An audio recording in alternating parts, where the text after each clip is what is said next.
Inamin ni Senate Sergeant-at-Arms Mau Aplasca na siya ang unang nagpaputok sa Senado. Isang arestado sa gitna ng gulo na ayon sa NBI ay kanilang volunteer at driver. May report si Marizu Mali. Ibang pagbigay sa command ng mga militar for the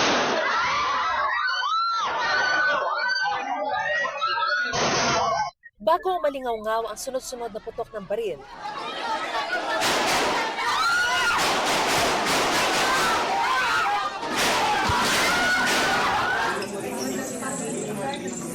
may narinig nang nagbabarena.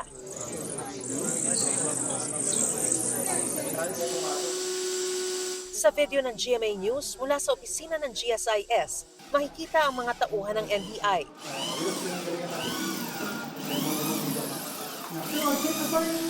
Sabi ng NBI, pagsiselyo ito sa pintuang lagusan sa Senado at GSIS office. Tinatanggal po nila yung lock because the access from the Senate going to GSIS, yung susi po, ang report po sa akin ni GM Veloso is nandoon po sa Senate. Ito naman ang kuha ng GMA News mula sa Gate 1 ng GSIS kung saan mabilis na kumilos ang mga NBI agent. Iiwan niya, boss. Iiwan yung van.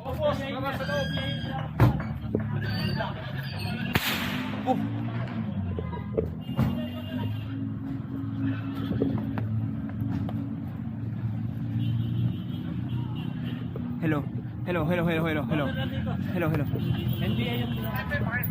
Sandali lang, ma'am. Sumisecure lang kami. Sumisecure lang. Magkakaputukan. May sniper? Gumanti ang NBI para ma-extract ang kanilang mga ahente pero hindi ito naging madali.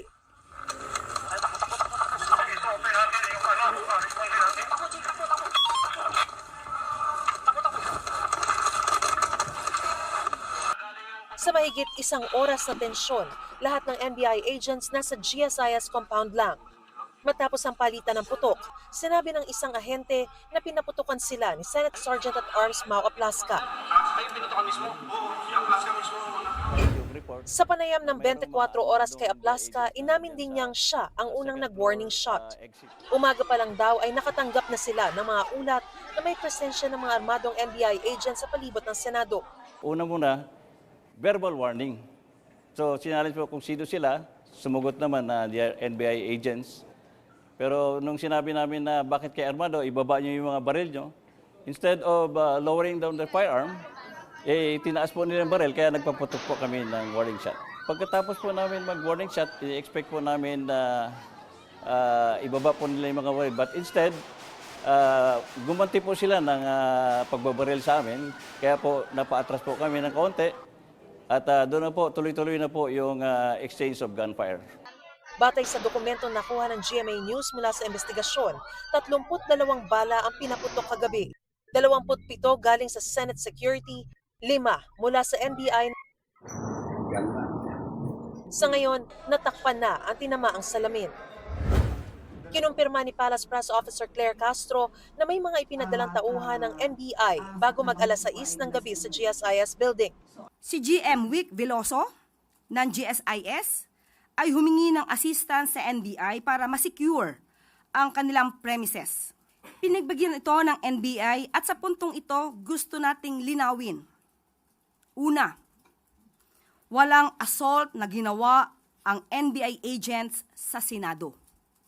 At pangalawa, walang operasyon ang NBI o PNP na arestuhin si Senator Bato. Nang makita raw ng mga taga-Senate Sergeant-at-Arms ang mga tauhan ng NBI, agad daw silang nagbihis ng mga pangbakbakan. Pagdating sa bridge sa GSIS premises, tinanong ng usaa ang NBI agent na nakaupo, lamang kasama nga ang isang blue guard ng GSIS. Nagpakilala na NBI agents at nung nagsabi sila ng kanilang pagkakakilanlan, agad nagpaputok ng warning shot si Sergeant-at-Arms Mau Aplasca. At dahil doon, napilitan ding magpaputok ng warning shot ang NBI agent. Hawak na ngayon ng pulisya nagpaputok umanong NBI volunteer. Siya po ay hindi po opisyal na empleyado ng NBI. Lumalabas po na siya ay parang volunteer kasama po ng mga ahente po. No? So kasama po siya nung mga As NBI a agents na driver po. nag-assist sa GSIS? As a driver po ng grupo po. Nakilala ang umano'y NBI volunteer na si alias Mel Oragon.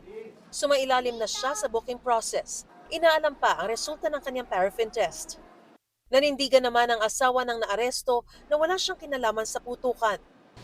Wala po kasalanan ng asawa ko. Wala po yung baril.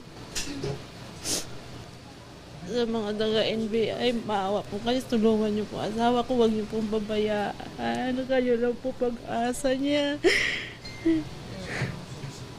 Shop ay non-operational, kumbaga hindi siya part ng operatives ng NBI, but merely as a driver po. Hindi rin daw sa Senado na aresto ang volunteer. Nung inaresto siya ay nandun siya sa may GSIS side daw po siya at hinahanap niya daw po yung bag na naiwan. Ang sabi naman po niya ay nag-coordinate siya with the security ng GSIS para tulungan siya hanapin yung bag na naiwan. Tumangging magbigay ng pahayag ang naarestong volunteer. Mariz Umali, GMA News.